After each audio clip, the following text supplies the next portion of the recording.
first I want to start and say, because I don't think we say it often enough, the thanks that we owe to civil society in Uzbekistan, to the activists, to the monitors, who bring to us the stories and helped us see what was happening on the ground, because that is so important. And it certainly helped, I think, to maintain strong support and the motivation for those of us on the business side to support the cotton campaign and to continue our engagement with the cotton campaign. So, I mean, that's the essence, and that helped to create and to drive companies to sign the pledge.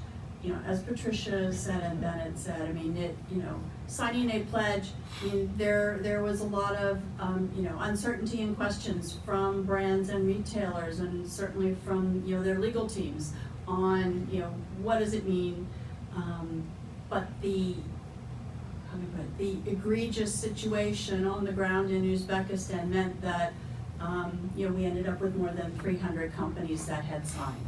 And it meant that for business associations, that we had the support from our members to maintain our engagement and to be in lockstep, to go to the meetings with Cotton Campaign and to raise our voices to say, no, this is not just the NGOs, this is not just civil society, this is not just labor groups, this is business. We are unified in this effort, and we are in for the long haul, because it certainly took a while, to eliminate systemic forced labor on the ground. So, I mean, I think, you asked, like, why. I know people might not say this often enough, but, the support from the business community and the belief that we need to eliminate forced labor in all of its forms, and this was pretty clear, systemic forced labor that was state-sponsored. I don't think we did not get a lot of pushback for remaining engaged. I mean, we can tell stories over drinks of, how many times there was pressure saying, oh, come on, lift the pledge, things are better, we're making progress.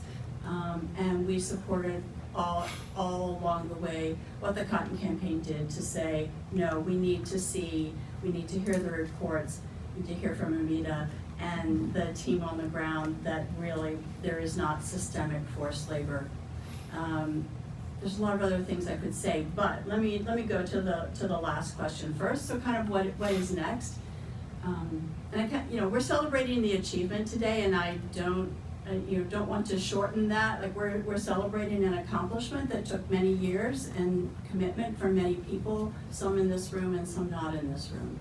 But what comes next? This is not the end. There are still other pillars of what the Cotton Campaign has recommended on the ground in Uzbekistan for making sure that civil society is heard, that the worker voice is heard, that there are independent unions, that there is that opportunity to not backslide, to have, maybe it's not systemic state-sponsored forced labor, but to have forced labor of any kind. And I think that's what we're looking for next. So that's not necessarily a pledge, but there's a commitment from brands and retailers to maintain our support and engagement with Cotton Campaign.